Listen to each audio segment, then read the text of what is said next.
That's not how we did it. Those words echo around family tables, in living rooms, and in conversations between generations.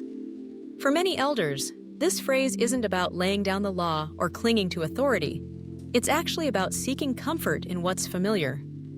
Growing up in a different time, with different expectations and boundaries, meant knowing the rules and how the world worked.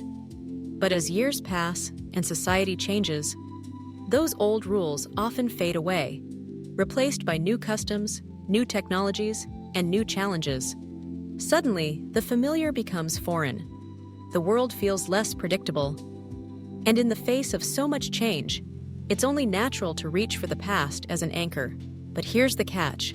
When we constantly measure today against yesterday, especially if yesterday feels safer or simpler, we fall into a trap.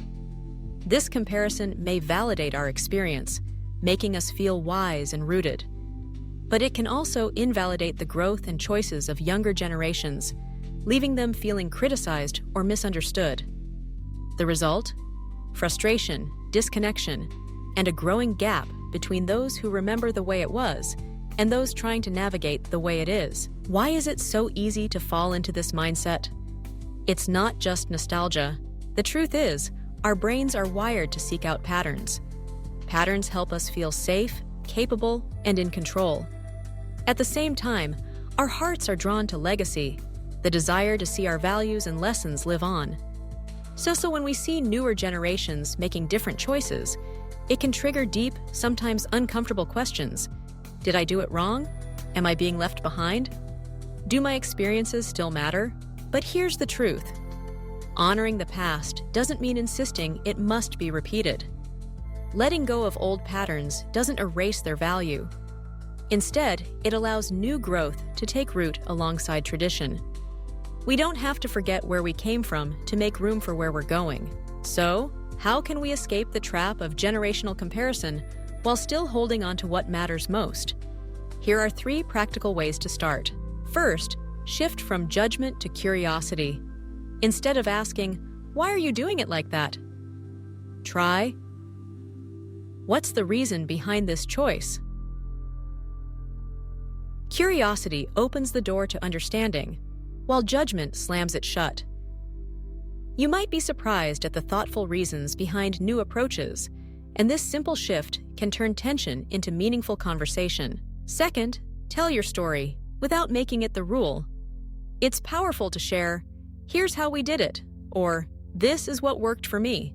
But when we say, "You should do it this way," we risk invalidating someone else's journey. Our stories are gifts, not commandments. When we offer them with humility rather than expectation, they become bridges rather than barriers. Third, celebrate evolution, not just tradition. Every generation faces its own trials and invents its own solutions. This isn't a sign of disrespect or loss. It's a testament to resilience and survival.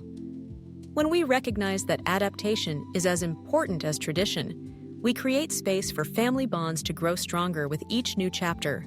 The past shaped who you are, and that's something to be proud of. But today's world needs you willing to be open, to listen, to learn, and to connect. By letting go of rigid comparisons, you offer your loved ones the gift of connection, not control.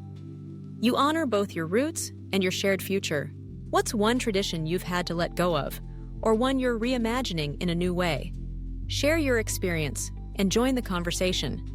Remember, embracing change together is how families grow closer, generation after generation.